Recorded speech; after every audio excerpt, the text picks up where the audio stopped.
Alléluia, c'est ça le culte, bien-aimé. Je ne peux pas quitter ma maison, venir et rentrer tel que je suis venu. Non, non. Lorsque je viens dans la présence de Dieu, il faut que je sente un enjaillement, une joie.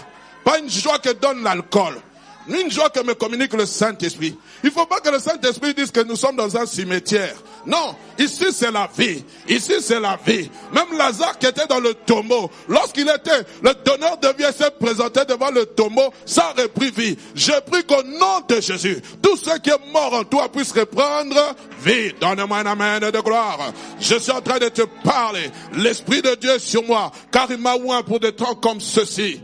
Ah non, je ne peux pas venir ici et rester le même. Non. Béni sois-tu, Seigneur, de rendre ces moments possibles.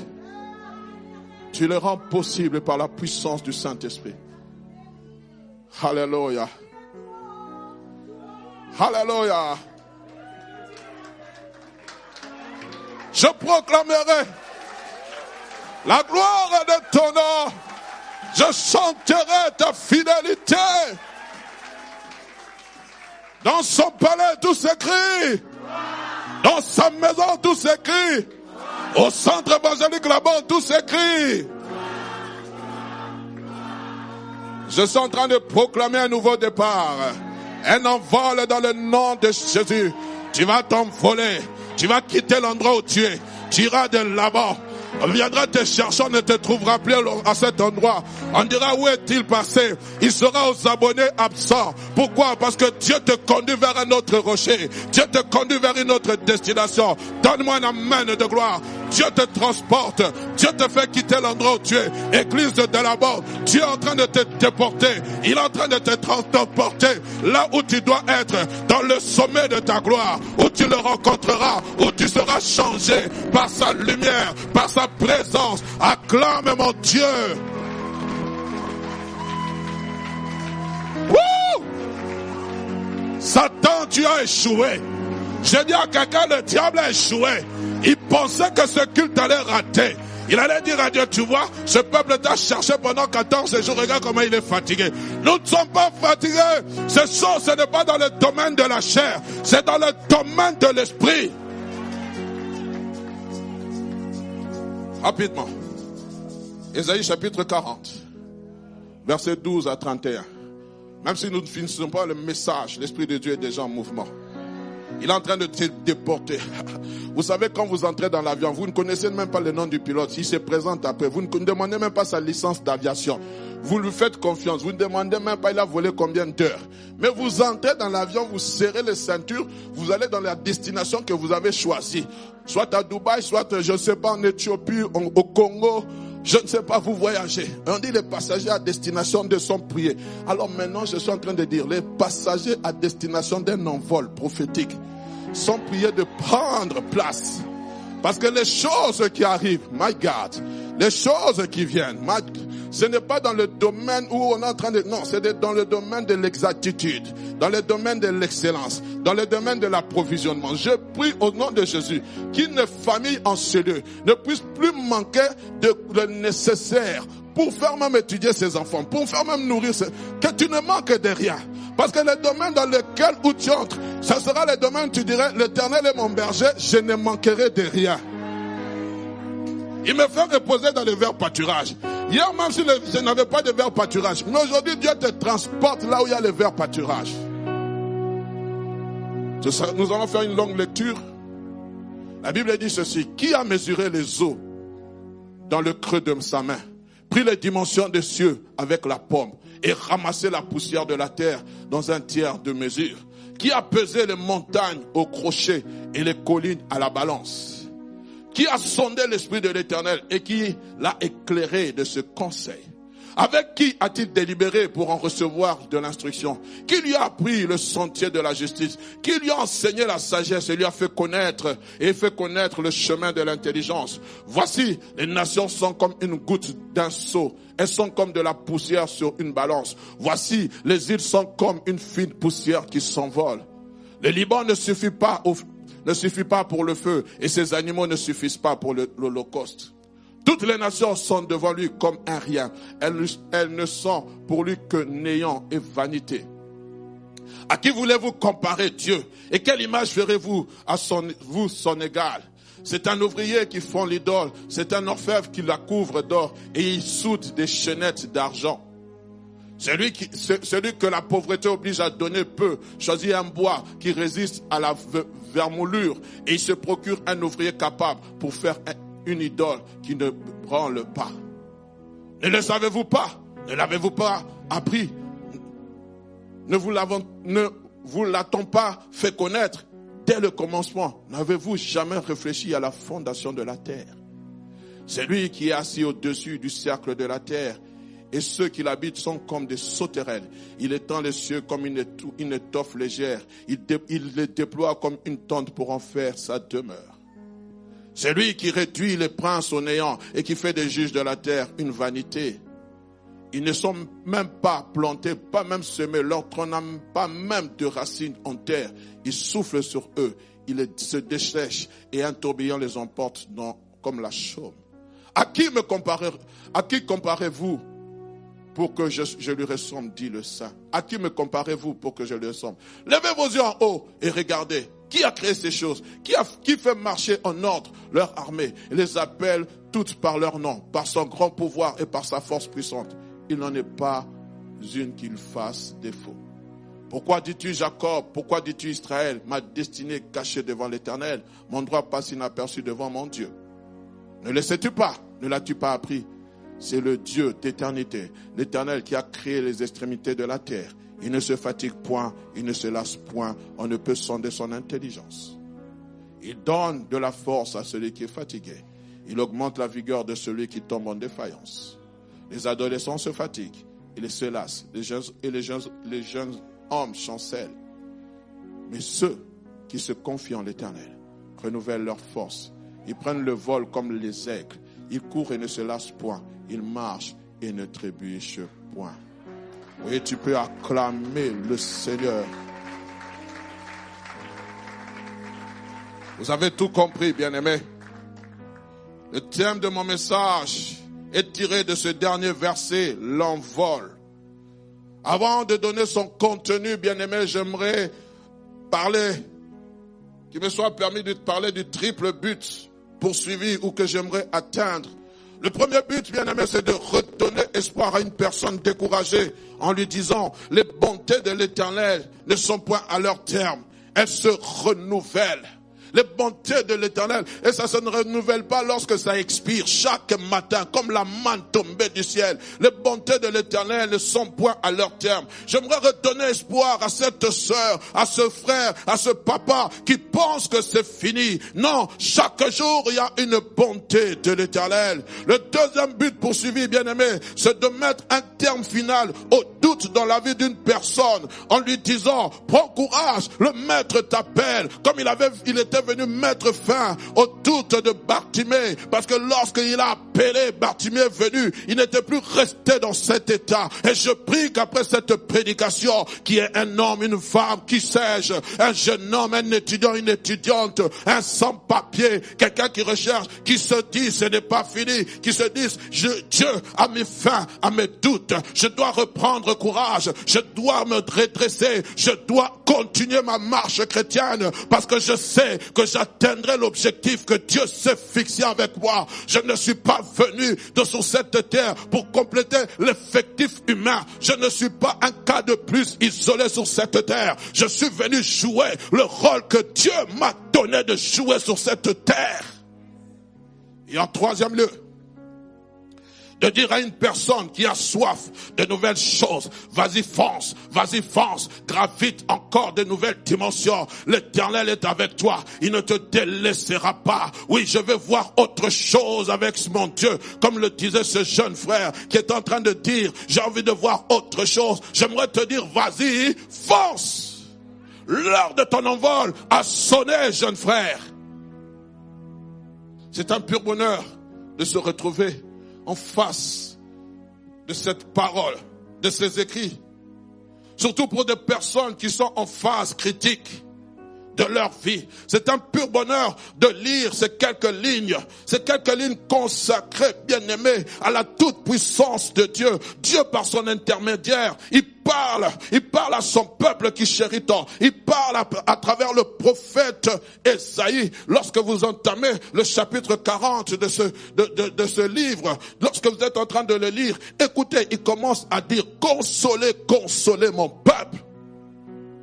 Consolez mon peuple. Pourquoi? Mon peuple est dans l'abattement. Il a besoin d'être consolé. Et voici, bien-aimé, il m'a envoyé comme le prophète Esaïe pour consoler quelqu'un, pour parler au cœur de quelqu'un. Aujourd'hui, ne me regarde pas comme cet homme qui est en train de vociférer. Considère que Dieu se sert de mes cordes vocales pour te parler, pour toucher ton cœur, pour que ta vie change, pour qu'il y ait autre chose dans ta vie, pour que tu ailles de l'avant, mes amis. Ce n'est pas le temps de nous arrêter.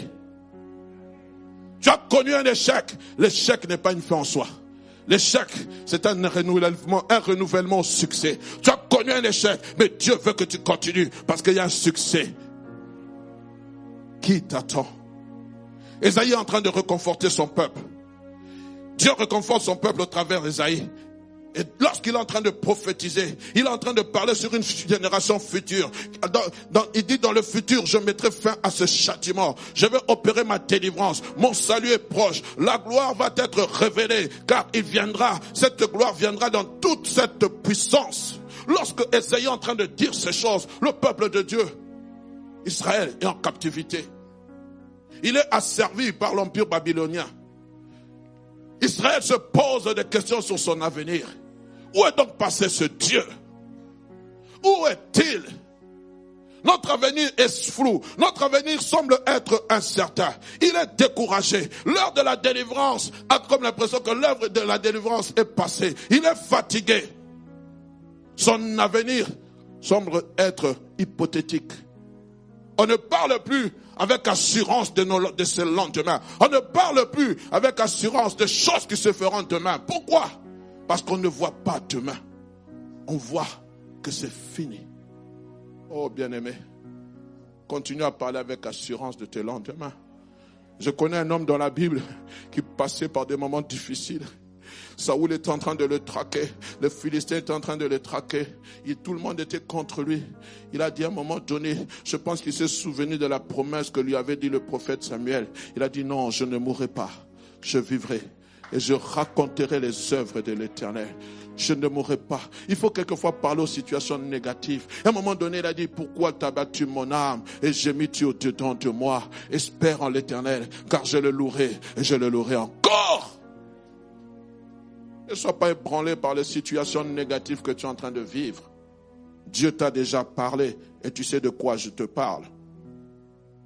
Et malgré tout ce que le Seigneur pouvait dire, malgré toutes les prédictions à venir, ce peuple reste de marbre. Il ne bouge pas. Il ne dit pas Alléluia. Il ne dit pas Amen. Il dit Dieu a beaucoup parlé. Vous savez bien aimer le problème que nous avons, nous enfants de Dieu. On est tellement habitués à ce que Dieu nous parle. On est tellement habitués à ce que Dieu nous donne des promesses. On est tellement habitués à ce que Dieu nous dit je te ferai du bien. Ah, pasteur, il nous a déjà dit ça, mais il n'agit pas. Pourquoi? On est découragé.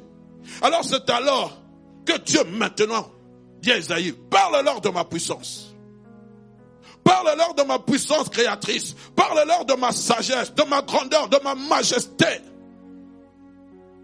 Parle-leur de la créativité. Il est en train de leur exprimer des vérités afin que son peuple qui est dans le découragement fasse confiance. Et ce qui m'étonne le plus, ou ce qui m'est resté un peu dans l'esprit, c'est que du chapitre du verset 12 jusqu'au verset 25e, Dieu est en train de déployer sa grandeur. Oh, je manque de mots pour adorer Dieu. Va lire la Bible, va lire ce passage. Tu vas te prosterner. Tu vas l'adorer. Il est en train de déployer sa grandeur. Mettez-moi bien aimé le verset 12e. Regardez comment il commence. Qui a mesuré les eaux dans le creux de sa main? C'est-à-dire que Dieu a mesuré les eaux dans le creux de sa main.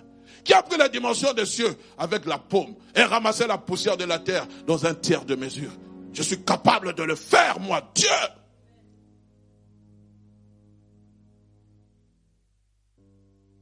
On est ensemble. Et ce que j'aime, lorsque vous arrivez au verset 25 à 26, le Dieu saint demande, à qui pouvez-vous me comparer? Qui peut être égal à moi? Levez les yeux au ciel et voyez, je lis avec la parole du Dieu vivant, qui a créé les étoiles, qui les a fait défiler en bon ordre comme des soldats, celui qui les appelle, toutes par leur nom. C'est Dieu, il connaît les étoiles. Nous on est venu, on a donné Saturne, Jupiter, Neptune, ainsi de suite. Mais Dieu les appelle par leur nom et elles obéissent. Qui a déjà appelé une étoile et l'étoile obéit? Il a dit que la lumière soit, la lumière fut. Il a dit qu'il y ait la lune qui puisse la lune et les étoiles qui puissent présider. Les étoiles ont obéi. Mes amis, l'infiniment grandeur de Dieu se voit dans sa créativité. Quand je sors le soir, je vois une étoile en train de scintiller. Comment l'étoile est-elle suspendue au ciel? Les scientifiques nous ont amené des théories. Non, c'est Dieu qui a suspendu l'étoile dans le ciel. C'est Dieu, bien-aimé. On peut amener toutes sortes de théories. Je ne refuse pas. Mais moi, puisque je suis enfant de Dieu, quand je regarde, je dis, Seigneur, comment as-tu pu suspendre les étoiles dans le ciel?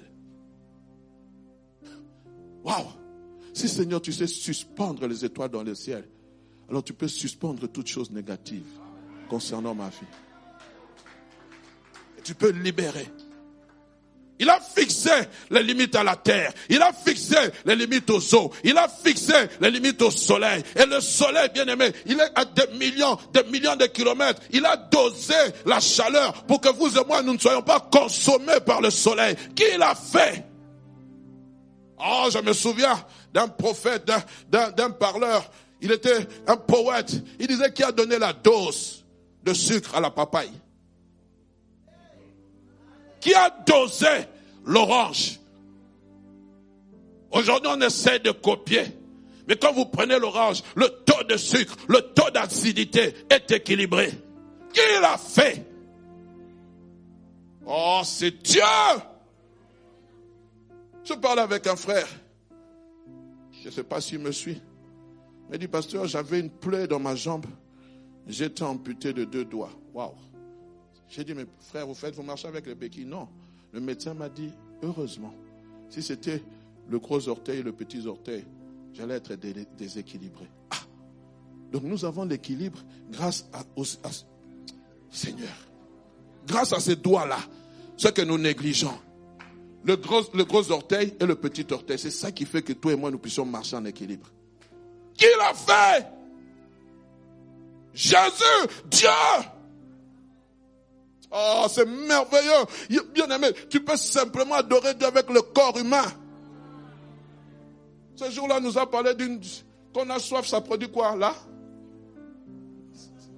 Vasopressine. Seigneur, je te loue pour la vasopressine que tu as mis dans mon corps. C'est ça. Je ne connaissais même pas ce mot. Vasopressine. Ah, donc tu commences à adorer Dieu. Seigneur, je te loue pour la vasopressine. Quelqu'un t'a dit, frère, tu t'es trompé. Non, je ne me trompe pas. Je sais de quoi je parle. Un médecin m'a expliqué ces choses. Ah, vasopressine. Donc quand tu es soif, c'est la vasopressine là qui est en train de... Oh.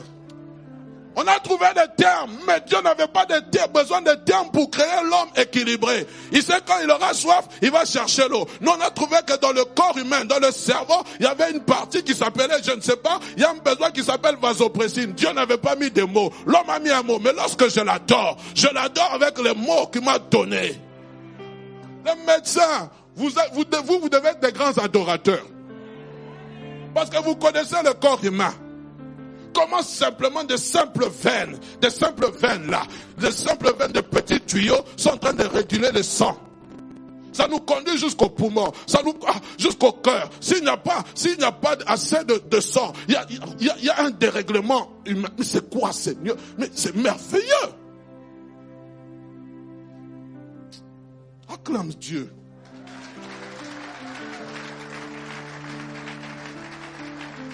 pour cela, moi je suis contre quelqu'un qui s'est dit, oh je ne suis pas beau, il faut que je modifie mon menton. Dieu t'a créé tel que tu es là. Tu es belle, tu es beau. Même si quelqu'un te dit tu n'es pas belle, dis-moi je sais que je suis belle. Parce que je suis la créature divine. J'ai été créé à l'image de Dieu. Je n'ai pas besoin de tes compliments. Oh non, tu n'es pas belle, regarde comment tu es sombre. Comme... Non, je suis un bois rare. Le bois noir, c'est un bois recherché.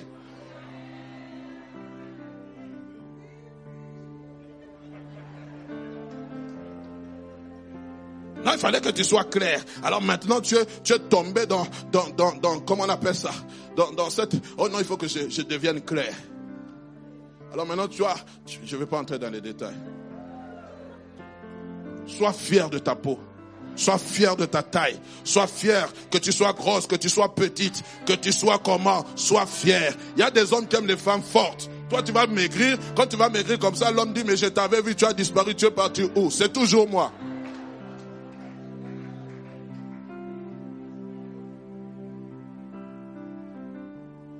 On est ensemble. Alléluia. D'où son questionnement à partir du verset 27. Si je suis puissant, alors, pourquoi dis-tu, mettez-moi le verset 27, pourquoi dis-tu Jacob, ma destinée est cachée devant Dieu? Pourquoi te poses-tu des questions sur ton avenir? Pourquoi laisses-tu planer le doute au sujet de ta destinée? Si tu ne le sais pas, c'est moi je te donne une information qui semble t'échapper. Je te donne une information que tu sembles ignorer. C'est moi qui ai créé toutes ces choses par ma parole puissante. Je suis infatigable, je suis infaillible, je suis indétrônable. Non seulement je suis l'alpha et l'oméga, le commencement et la fin de toutes choses. Non seulement je suis fort, je suis puissant, mais je communique aussi la force à celui qui est fatigué. Tu sembles l'ignorer. Depuis que le monde a commencé, moi Dieu, je ne me suis jamais fatigué. Et non seulement je donne la force à celui qui est fatigué, mais j'augmente aussi la vigueur. Ouh! Quand je lisais ce passage, j'avais comme l'impression que je voulais prendre l'image de ce véhicule qui manque de carburant et qui va à la station pour se ravitailler. Non, j'ai préféré prendre l'image de ce coureur ou de ce sportif qui est en train de courir. Mais à un moment donné, il est à bout de souffle. Aujourd'hui, nous savons, je n'encourage pas ça s'il y a des sportifs au milieu de nous. Mais ils vont pour se doper, pour renforcer. Vous avez connu Louis Armstrong, il a ce coureur, ce cycliste qui gagnait beaucoup le Tour de France. On est venu découvrir qu'il était en train de se doper. Pourquoi? Parce qu'à un moment donné, sa force était devenue limitée. Il devait progresser. On a tout fait pour lui donner des produits anabolisants afin qu'il puisse continuer. Et il avait une force inouïe. Mais bien aimé, j'aimerais vous dire, nous ne sommes pas dopés avec ces produits dopants. Celui qui nous dope, c'est le Saint-Esprit. Le Saint-Esprit, lorsque tu te sens fatigué, le Saint-Esprit vient te doper. Il vient te dire, tu es en train de faire toutes sortes de prières. À un moment, tu te sens comme si les batteries étaient déchargées, comme si tu étais low bat. Tu étais arrivé à 1% de charge batterie spirituelle et tu te connectes au Saint-Esprit en l'espace de quelques minutes. Une simple petite prière. Shanda robo soke mande rebo sote makere. Tu sens comme si tu es reconnecté, une charge rapide. Tu sors. Le diable pensait t'avoir mis KO. Il te voit te relever. C'est ça qu'il peut faire. Connecte-toi à l'esprit. Tu n'as pas besoin de produits dopants. Tu n'as pas besoin de drogue. Tu n'as pas besoin d'autre chose. La connexion à l'esprit va te faire booster. Nous chrétiens, nous carburons au Saint-Esprit. Tous les messages de l'envol. L'envol, c'est quoi? C'est prendre un nouveau départ. C'est prendre un nouveau vol. Quitter l'endroit où tu es. Aller ailleurs. Quitter l'expérience dans laquelle tu es en train de vivre. Vivre autre chose. Parce qu'avec Dieu, tout est possible, les amis. Et Dieu aime les hommes de défi. Et ce matin, je suis là, ou ce midi, je suis là pour dire à quelqu'un, il est temps que tu prennes l'envol. Tu as assez demeuré sur cette place, église de la mort. Tu as assez demeuré sur cette place, chrétien, qui que tu sois. Tu as assez demeuré. Dieu veut que tu quittes. Il veut que tu prennes un départ. Il veut que tu quittes. des nouvelles attentes, des nouveaux horizons, tout en se confiant en l'Éternel. Parce que la Bible dit, mais ceux qui se confient en l'Éternel, nous n'allons pas démarrer sans l'Éternel. Si l'Éternel ne part pas avec nous, nous ne quittons pas cet endroit. Seigneur, je veux me rassurer que tu es avec moi. Lorsque je vais partir, il faut que tu sois mon homme de confiance. Lorsque je vais partir, il faut que tu sois celui qui me conduise. Pourquoi? Lorsque tu es avec Dieu, la distinction est là. Lorsque tu es avec Dieu, l'excellence est là. On va savoir que dans tout ce que tu fais, il y a la signature de Dieu. Il y a le doigt de l'Éternel. Donne-moi un amen de gloire. L'envol, c'est des nouvelles forces que Dieu doit te donner pour affronter de nouveaux défis. L'envol, c'est un passage d'une étape vers une autre. Non, ce n'est pas que tu es en train de reculer, mais tu es en train de progresser. Est-ce que tu me comprends? Est-ce que tu me comprends, maman? Il y a des choses dans la vie, il faut refuser. Il y a des choses dans la vie, il faut dire c'est fini. Il y a des choses dont on doit dire Seigneur, ça en est trop, ça s'arrête là, moi je veux autre chose. Il y a des prières des gens, c'est eux qui doivent faire des prières de style de Jaébet. En parlant de cet envol, la chose qui m'a le plus touché, je saute Colossiens chapitre 1, verset 6 à 17, je lirai peut-être après. La chose qui m'a le plus touché, c'est que Ésaïe ne parle pas de n'importe quelle espèce d'oiseau. Il va donner un simple exemple. Il prendra l'exemple de cet oiseau, cette rapace qui s'appelle l'aigle. Et dans notre version, on parle de l'aigle royal. Il dit, le verset, il donne de la force à celui qui est fatigué. Il augmente la vigueur du buffle. Il dit ceci, mais ceux qui se confient en l'Éternel renouvellent leur force. Ils prennent le vol comme l'aigle. Il n'a pas dit ils prennent le vol comme un papillon. Il n'a pas dit qu'ils prennent le vol comme, je ne sais pas, une hirondelle. Ou je ne sais pas quel type d'oiseau. Il parle de l'aigle. Il n'a pas parlé du vautour. Et j'aimerais rapidement, pendant les 15 minutes qui me sont accordées, parler, bien aimé, des 6 caractéristiques. Bon, je me suis limité à 5, mais il y en avait 5 caractéristiques qu'a l'aigle. Et à partir de là, nous allons essayer d'étudier. Parce que lorsqu'on est fatigué, on dit, il prend l'envol comme l'aigle. La première caractéristique de l'aigle, bien aimé, c'est sa longévité, la durée de sa vie. Il est dit que l'aigle peut vivre de 60 ans à 80 ans. Pourquoi? Pourquoi peut-il vivre aussi longtemps? C'est parce que dans cette particularité, il vise l'excellence pour atteindre ses objectifs. Une personne qui veut une longévité vise l'excellence pour atteindre ses objectifs dans tout ce qu'il entreprend. Mais on parle d'une période creuse dans la vie de l'aigle.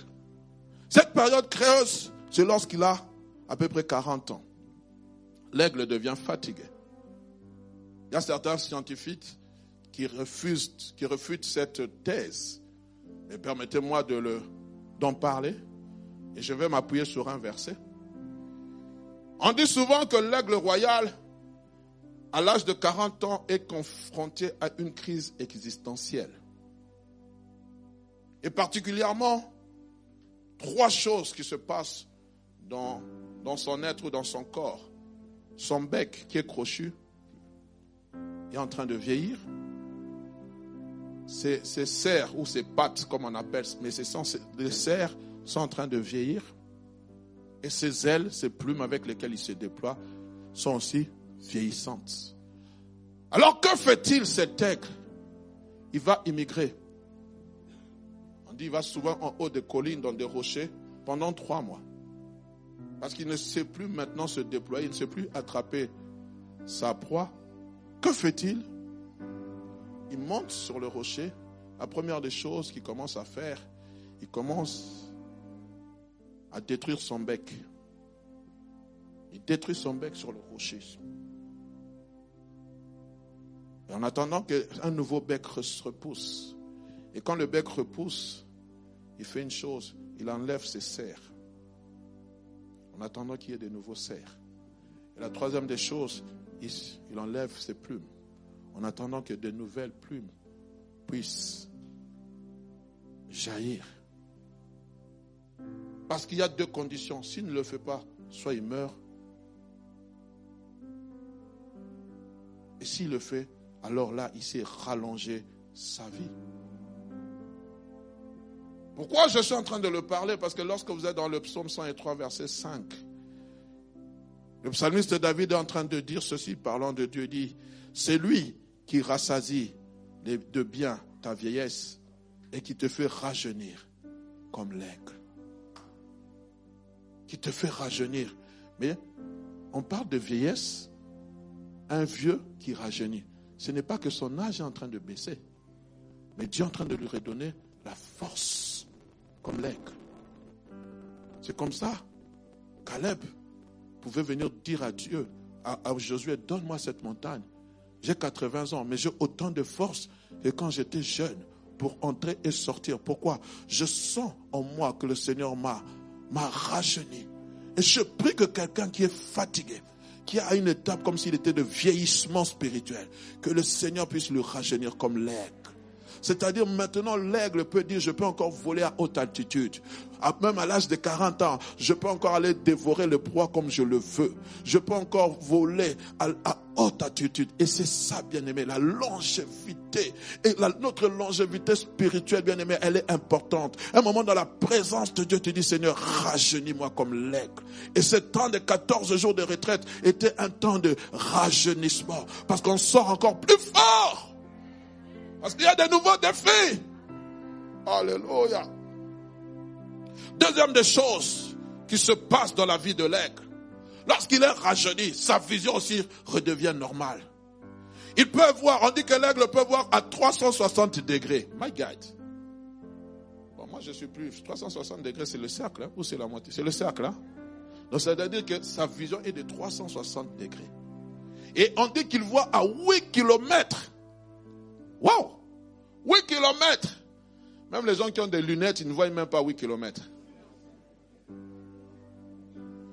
Non, c'est pour rapprocher la vue. Combien? De 10 mètres. Mais l'aigle, il voit à 8 kilomètres. Oh Seigneur! Lorsqu'un chrétien se confie à l'Éternel, sa vision se renouvelle. Elle change, surtout après une période de crise. Il voit autrement. Il analyse les choses différemment. Ses priorités changent. Ce chrétien voit plus loin. Il ne se limite pas simplement à une vision environnementale de ce qu'il est en train de voir. Oh non, le Covid, les paramètres. Je ne sais pas si ça existe, mais je vais utiliser un mot. Covidal. Ou covital. Avant on disait le Covid, je ne sais plus, maintenant on dit la Covid. Hein? Bon, Covid. L'article dépend de celui qui l'emploie. Les priorités changent. Il ne se limite plus à la vision environnementale. Mais qu'est-ce qu'il a? Il a une vision futuriste. Il voit loin. Dieu t'a parlé. Pasteur, le Covid, il ne faut pas venir à l'église. La Bible dit, aide-toi, le ciel t'aidera. Donne-moi ce passage. Il est où? Bien-aimé. Il voit loin. Il voit ceux qui se projettent sur l'avenir. Il se voit loin. Il voit ses enfants. Il voit l'avenir de ses enfants. Cette projection lui permet d'atteindre ses objectifs. La vision de 360 degrés permet de prendre conscience de tes forces, de tes faiblesses pour changer et te laisser transformer par le Saint-Esprit. L'ennemi n'est pas loin. Votre adversaire, le diable, rôde comme un lion rugissant, cherchant qu'il va dévorer. Il a même tenté Jésus. Il a attendu un moment favorable pour le tenter. La Bible dit, il fut tenté en toutes sortes, mais il n'a point commis de péché. Frères et sœurs, Dieu t'a donné une vision de 360 degrés pour voir le mal venir de loin. La Bible dit, l'homme prudent voit le mal venir de loin. Entre dans la vision que Dieu veut de toi. Entre dans l'attente que Dieu attend de toi. Entre, mon frère. Ne te limite pas simplement à dire c'est difficile. Avec Dieu, ça peut être difficile, mais c'est possible. Parce que tout est possible à celui qui croit. Troisième des choses, rapidement. Sa concentration. On dit que l'aigle se focalise sur un objectif. Lorsqu'il a une proie, il se focalise sur cette proie.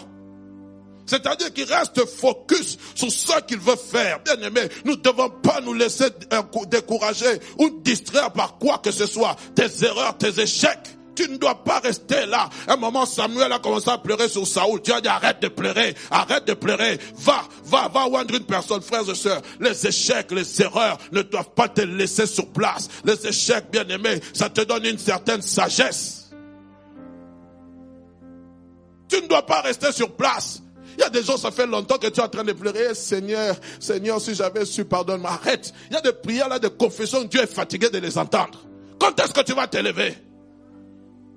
Tu pleures, ok, d'accord, essuie tes larmes. Même le deuil de Moïse qui avait fait 40 jours, 40 nuits. À un moment donné, Dieu est apparu à Josué. Il a dit, quoi? Moïse, mon serviteur, est mort. Il est mort. C'est fini. Toi, lève-toi. Ton deuil est arrivé à terme. J'ai attendu 40 jours. Je suis là pour dire à quelqu'un, le Seigneur a attendu 40 jours. Tu as fait tes 40e jours. Maintenant, lève-toi. Oh, pasteur, tu ne comprends pas mon cas. Je n'ai pas besoin de comprendre ton cas. Je n'ai pas le cœur de Dieu. Mais ce que je sais, que lorsque tu vas te lever, ton cas là, tu en parleras au passé. Ça fait 10 ans, c'est toujours le même disque. Et même en 10 ans, on a laissé les cassettes, on a laissé les CD, on a laissé même les clés USB. Maintenant, on met la musique même à partir des smartphones. Toi, tu es toujours avec la cassette, recto verso. Même en 10 ans, le monde a évolué. Toi, ta prière n'évolue pas.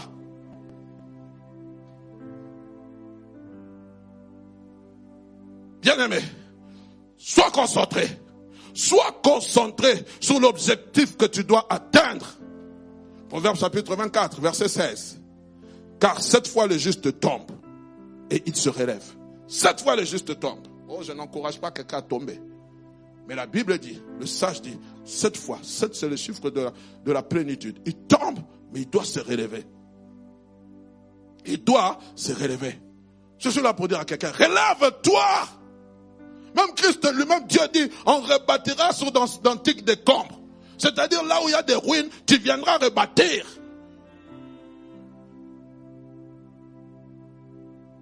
Les échecs. Frère, moi j'ai pas peur des échecs. J'ai pas peur des échecs. Les échecs, j'en ai pas peur. C'est pour ça que je n'ai pas honte de dire comment j'étais à l'école. Quand je raconte ça, ma femme me dit, j'ai dit, mais tu ne connais pas. Il y avait des blessures intérieures. Mais c'est une partie de ma vie. Nos pères nous ont dit, nous étions les premiers là. J'ai dit, finalement, chez vous, il n'y avait pas de derniers. Tout le monde était toujours premier. Moi, j'ai fait 30%. Moi, je n'ai pas honte de le dire. C'était une période assez critique de ma vie. Mon père et ma mère s'étaient séparés. Et je me suis retrouvé, personne ne me contrôlait. Personne. Tu t'es retrouvé comme ça, laissé pour compte. Que tu fasses tes devoirs ou pas. Et ça allait de mal en pire. Heureusement que le Seigneur nous a fait sortir, libérer de ces choses. C'est pour cela, frères et sœurs, je parle à quelqu'un qui a des blessures intérieures parentales ou parentaux, une blessure parentale. Tu vas longtemps pleurer, mais tu vas détruire ton avenir. À un moment, demande au Seigneur de te consoler. Tes parents ont fait leur vie, toi tu as ta vie à faire. Tu vas rester, non, c'est la faute de mon père, c'est la faute de mon père. Tu as commencé à crier à l'âge de 17 ans, à 30 ans tu vas crier.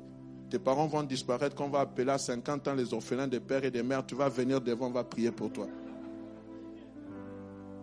Pourquoi? Parce que tu n'as pas compris, tu donnes toujours la faute à tes parents. Ils ont commis une erreur. S'ils ont commis des erreurs, alors dis, moi, je ne commettrai pas cette même erreur qu'eux.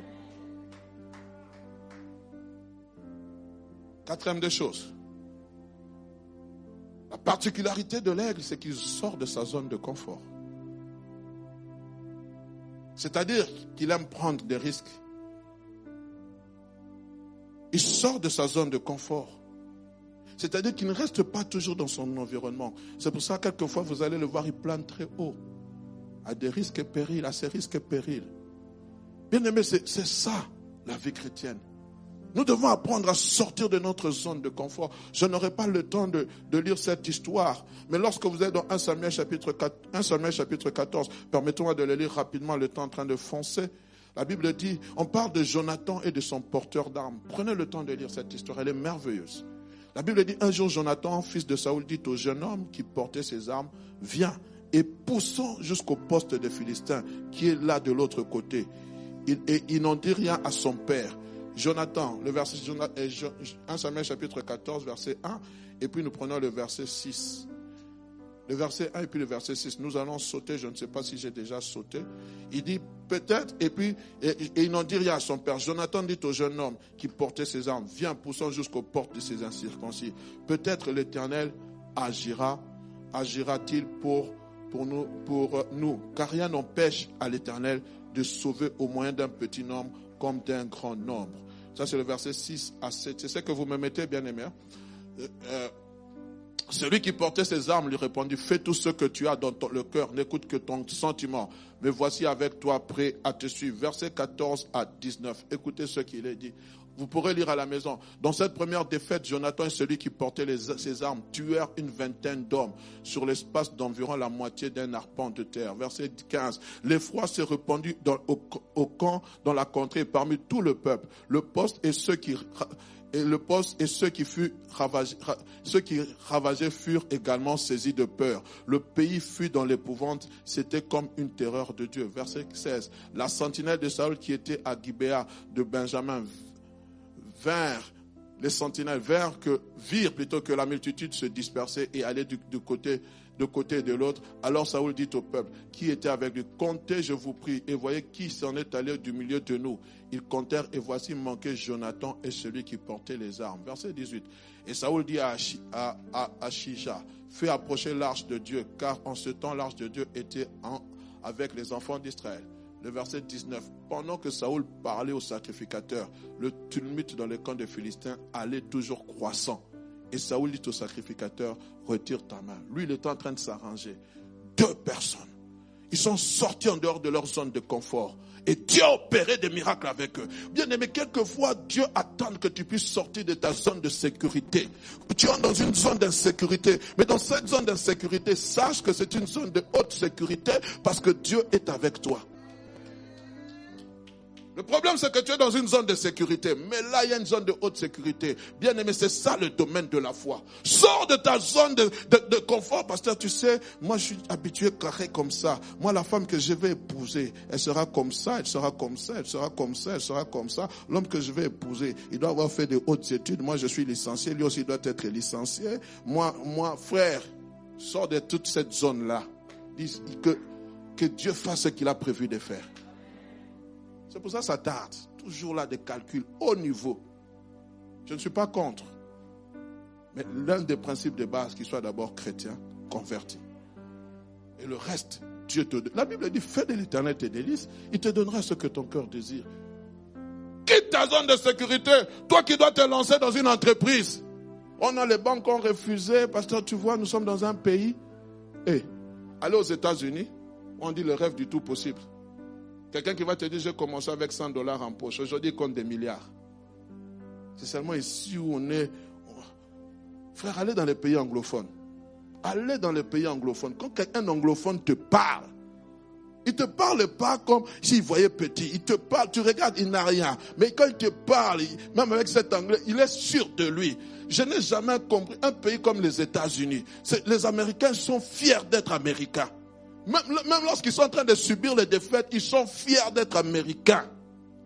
Ils sont des nationalistes. Nous sommes chrétiens. Non, pasteur, tu vois, dans cette affaire-là, j'ai déjà fait, comment on appelle ça? Mon planning, comment on appelle ça? Non, un business plan. J'ai tout calculé, les risques, les pertes, les avantages. Frère, tu peux calculer. Mais mets ça devant le Seigneur. Si Dieu te dit d'avancer, avance. Je peux continuer. Et la 5e des choses, l'aigle a le sens du timing. Vous allez voir, quand on parle de l'aigle, il ne fait pas simplement que voler haut. Plutôt, il ne fait pas simplement que voler, mais il s'élève toujours haut. Contrairement aux autres oiseaux, on dit que l'aigle, dès le matin, reste perché pendant des heures sur une branche. Pendant des heures. Pendant des heures. Pendant que les autres oiseaux sont en train de voler, qu'est-ce qu'il fait? On dit qu'il a une sorte de thermomètre interne ou un thermostat qui lui indique la bonne température du vol. Dès que cette température est atteinte, il prend l'envol et s'élève plus haut que les autres. Il ne suit pas le mouvement des autres oiseaux. L'hirondelle peut venir faire nanana, je suis là. Il passe, il dit, moi j'attends mon temps. Mon temps n'est pas encore arrivé. Je suis encore d'attendre que ça chauffe. C'est pour cela, frère, ne soyez pas pressés. Quand tu entends quelqu'un, il a fait ceci. Ah, Seigneur, où es-tu? Laisse la température. Quand la température sera à point, tu entendras le go de Dieu. Tu partiras et tu risques de voler plus haut que celui ou que celle qui t'a précédé. C'est pour cela le livre de Colossiens chapitre 3 verset 1 dit ceci. Cherchez les choses d'en haut où Christ se trouve. Cherchez les choses d'en haut. L'aigle n'est pas influencé par le vol d'un oiseau, d'un pigeon, d'un corbeau, d'un moineau. Il n'est pas influencé. Non, il dit, moi je connais à quel degré d'altitude je vais voler. J'attends simplement là. Il a le sens du timing. Lorsque tu cultives ton intimité avec Dieu, il y a un thermostat spirituel qui s'allume. Pourquoi, bien aimé? Parce que lorsque Dieu veut que tu voles, c'est pour impacter ton environnement, pour changer ton environnement, pour réchauffer l'atmosphère de l'environnement dans lequel tu es, pour le réchauffer, bien aimé. C'est pour cela, ne sois pas pressé, église. Ne sois pas comme tout le monde. Ton envol, bien aimé. Si tu entends quelqu'un partir, toi ne sois pas pressé. Seigneur, je ne sens pas encore que je dois décoller. Ce n'est pas encore mon temps. On vient voir Jésus. On lui dit, fais un miracle. Il dit, femme, qu'y a-t-il entre toi et moi? Mon heure n'est pas encore venue. Pensez que lorsque Jésus était né, les gens ne mourraient pas? Y avait-il pas de malades? Mais pourquoi il ne les guérissait pas dès qu'il est né? Quand il avait l'âge de 12 ans, pourquoi il ne l'a pas fait? Il pouvait le faire, puisqu'il était l'envoyé de Dieu. Il a attendu son temps. Quand la parole s'est accomplie, il a dit, ça c'est mon temps. Vous pouvez tout faire monter, descendre, tout faire, c'est mon temps. Il y a un temps propice, bien-aimé. Sois à l'écoute du Saint-Esprit. Sois à l'écoute du Saint-Esprit. Parce que Dieu veut t'impacter. Il veut que tu sois un impact. Lorsque tu es dans ton temps, bien-aimé, il y a quelque chose qui se passe. La présence de Dieu devient ta priorité. La présence de Dieu, lorsque même tu es dans ton temps, la présence de Dieu impacte même ton environnement. Je vais me limiter là. J'aimerais simplement vous dire, les amis, c'est l'heure à sonner. Prends ton envol. Décolle. Attends le go de Dieu. Même si le pasteur te dit ce n'est pas le moment, mais si tu sais que Dieu t'a parlé, frère, tu vas monter. Tu vas monter. Le pasteur viendra dire que Dieu te bénisse. Parce que c'était ton temps. Soyez abondamment bénis. Soyez abondamment bénis. Soyez dans la joie. Sois dans la joie. Je suis en train de parler. Les passagers à destination de l'envol prophétique. Prière d'attacher vos ceintures. Parce que vous allez décoller. Rien ne va te rester. Non, je dis à quelqu'un, la pesanteur ne pourra pas t'arrêter. Seigneur, je bénis ta parole. Je la sanctifie. Que cette parole puisse être vécue. Qu'elle soit esprit et vie dans nos vies. Au nom puissant de Jésus. Que le peuple dise Amen.